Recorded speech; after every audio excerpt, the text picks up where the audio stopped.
Good evening friends, Kubera channel స్వాగతం. So మనము Friday చూసినట్లయితే నిఫ్టీ 50 అనేది 23,580 దగ్గర క్లోజ్ అవడం చూస్తున్నాము. ఆల్మోస్ట్ మనకి 364 పాయింట్స్ డౌన్తో ట్రేడ్ అయిందండి. అండ్ మిగతా ఇండిసెస్ చూసినట్లయితే ఆల్మోస్ట్ మనకి మోర్ దాన్ 2% కూడా మనకి ట్రేడ్ అవడం చూస్తున్నాము down side. And global indices చూసినట్లయితే మన గిఫ్ట్ నిఫ్టీ 23,769. సో ఆల్మోస్ట్ గిఫ్ట్ నిఫ్టీకి 200 పాయింట్స్ దాకా డిఫరెన్స్ ఉంది.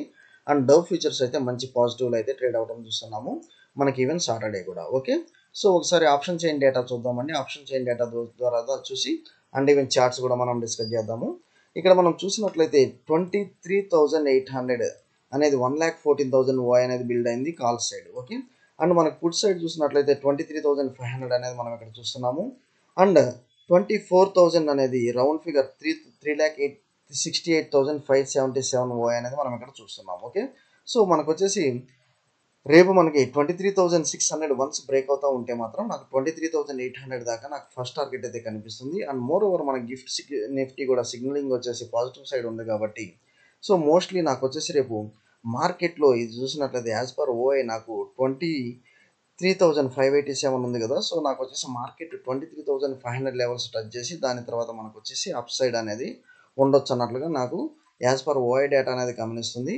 లేదు మనకు వచ్చేసి వన్స్ 23,600 ఎప్పుడైతే బ్రేక్ అవుతూ ఉంటుందో అప్పుడే మీరు వచ్చేసి కాల్ ఆప్షన్ సైడ్ అప్పుడే మీరు ఎంటర్ అయితే అవ్వండి. ఓకే, ఎప్పుడైతే మనకి మార్కెట్ ఒకవేళ డౌన్ సైడ్ కనుక ఫాల్ అయితే మాత్రం మీరు గుడ్డిగా బయింగ్ సైడ్కి అయితే వెళ్ళండి. లేదు మనకి 23,600 ఫ్లాట్గా ఓపెన్ అయినా మీరు 23,600 వన్స్ బ్రేక్ అవుతూ ఉంటే మాత్రం అప్పుడు మీరు బయింగ్ సైడ్కి అయితే వెళ్ళండి as per ఓఐ data. Okay, and more over మనకి రేపు చూసినట్లయితే సో మనము మొన్న డిస్కస్ చేసిన లెవెల్స్ ఏదైతే ఉన్నాయో అది మంచిగా హార్నర్ అయితే అయ్యిందండి.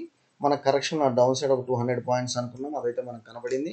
అండ్ మన ఇక్కడ చూసినట్లయితే నిఫ్టీ అనేది 24,800 నుంచి 23,500 అంటే ఆల్మోస్ట్ 1,300 పాయింట్స్ డౌన్ అనేది మన ఈ 2024 ఇయర్లోనే టాప్ వీక్ అన్నట్లుగా మనం ఇక్కడ చూస్తున్నాము. సో 2024 వీక్లోనే ఈ విధంగా పడటం అనేది ఒక వీక్లో ఇదే ఫస్ట్ టైం అండి.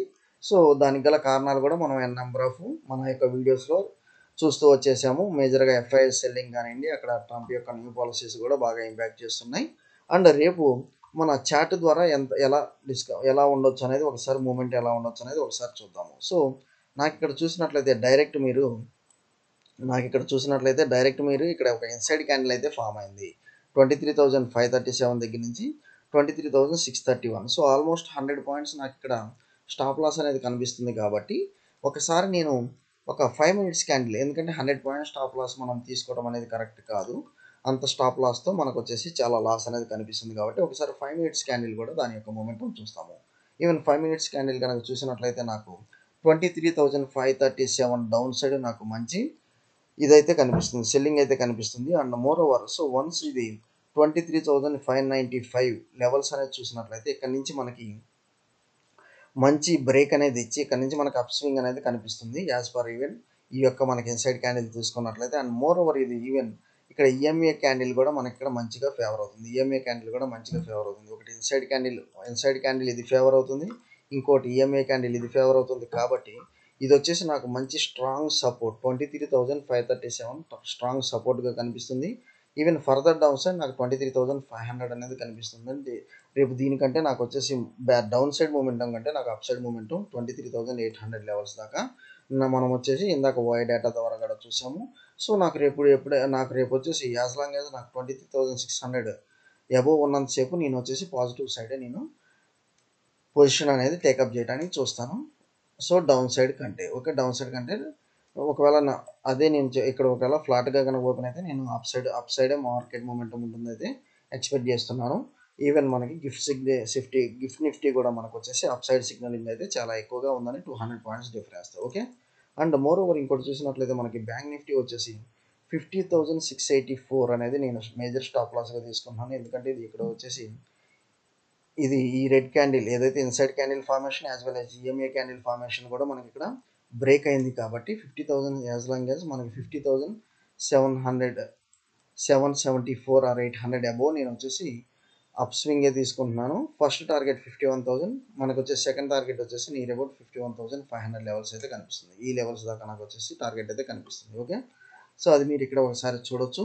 అండ్ ఒక జిఎస్టీ కౌన్సిల్ మనకి అవుట్కమ్ అయితే వచ్చింది. దాని యొక్క ఇంపార్టెంట్ అప్డేట్స్ మనం ఇక్కడ డిస్కస్ చేద్దాం. ఓకే, జిఎస్టీ కౌన్సిల్ వచ్చేసి మనకు ఇక్కడ చూడండి, జిఎస్టీ కౌన్సిల్ మర్చెంట్ ఎగుమతిదారులకు, సో ఎవరైతే ఎక్స్పోర్ట్ ఉన్నారో, మర్చెంట్ ఎక్స్పోర్టర్స్ ఎవరైతే ఉన్నారో వాళ్ళకి సెస్ రేటు 0.1%కి తగ్గించింది. సో ఇంతకుముందు ఉన్న దాని మీద మనకి 0.1%కి తగ్గించింది అన్నట్లు చూస్తున్నాము.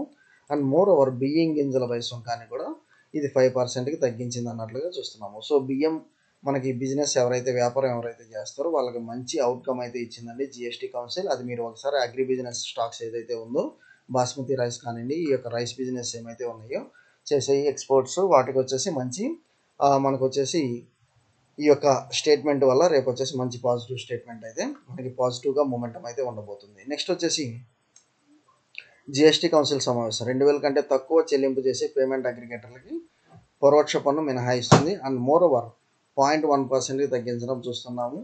ఇది క్షిపణి భాగాల మినహాయింపు. సో క్షిపణి భాగాలు అంటే మనకు వచ్చేసి డిఫెన్స్ సిస్టమ్స్, దాని మీద కూడా మనకు వచ్చేసి క్షిపణి భాగాలకి జిఎస్టీ రేట్ ఉండదు అన్నట్లుగా మనం ఇక్కడ చూస్తున్నాము. ఇంకోటి ఏంటంటే ఎవరైతే బ్యాంక్స్ నుంచి రుణం తీసుకుంటారో వాళ్ళకి జరిమానా, సో వాళ్ళకు వచ్చేసి రుణగ్రహీతలపై విధించే జరిమానా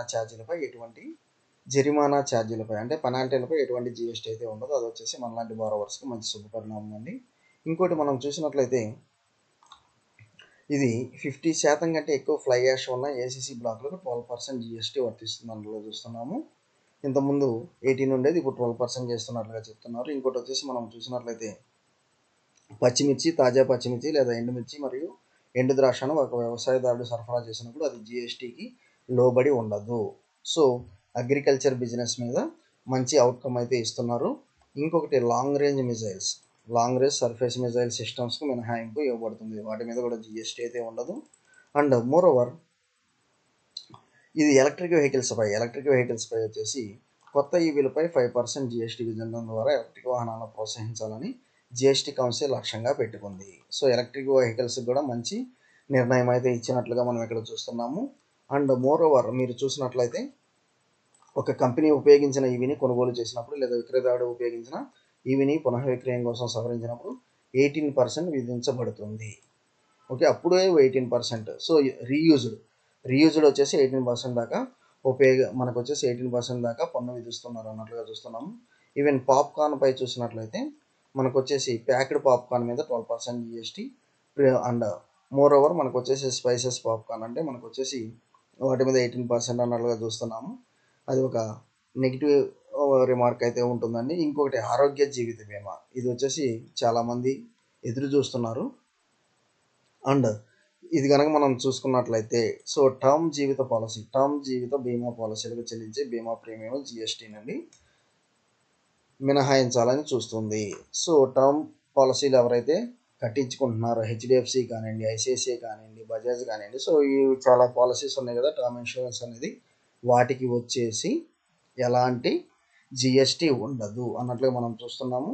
అండ్ సీనియర్ సిటిజన్లకు చెల్లించే ఆరోగ్య బీమా ప్రీమియంలు, అలాగే వ్యక్తులందరూ చెల్లించే 5 లక్షల వరకు కవరేజ్ కోసం ప్రీమియంలు మినహాయించబడతాయి లేదా 18%కి బదులుగా తగ్గిన రేటును ఎదుర్కోవచ్చు. సో మనకు వచ్చేసి ఇన్సూరెన్స్ కంపెనీస్ ఏమైతే ఉన్నాయో వాళ్ళకి మంచి అవుట్కమ్ అయితే ఇచ్చారు జిఎస్టీ వాళ్ళు. ఓకే, ఇంకోటి ఫుడ్ డెలివరీ యాప్స్ ఏదైతే ఉందో స్విగ్గీ కానీ జొమాటో కానివ్వండి, వీటి వచ్చేసి పన్ను రేట్లపై నిర్ణయాలు జిఎస్టీ కౌన్సిల్ వాయిదా వేసింది. అండ్ స్విగ్గీ, జొమాటో వంటి మనకు వచ్చేసి ఫుడ్ డెలివరీ ప్లాట్ఫామ్ల కోసం జిఎస్టీ రేట్ను ప్రస్తుతం ఉన్న 18% ఐటీసీతో సహా నుండి 5%కి మనకు వచ్చేసి తగ్గించాలనే ప్రతిపాదన ముందుకు వచ్చింది. సో స్విగ్గీ, జొమాటో మళ్ళీ మంచిగా రాక్ చేయబోతున్నట్లుగా మనం చూస్తున్నాము. ఓకే, సో జిఎస్టీ కౌన్సిల్లో ఏమైతే మనం డిస్కస్ చేసామో ఆ కంపెనీల షేర్లు రేపైతే చాలా మంచిగా పాజిటివ్గా ట్రేడ్ అవబోతున్నాయి. ఆ షేర్స్ మీరు కొనాలనుకుంటే మాత్రం ఒకవేళ ఏమైనా ఫ్లాట్గా ఓపెన్ అయితే ఇమీడియట్గా అయితే కొనుక్కోండి.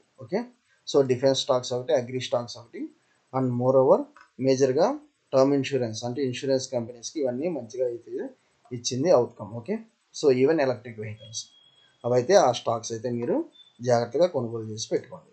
థ్యాంక్ యూ అండి. Follow for important updates Kubera channel.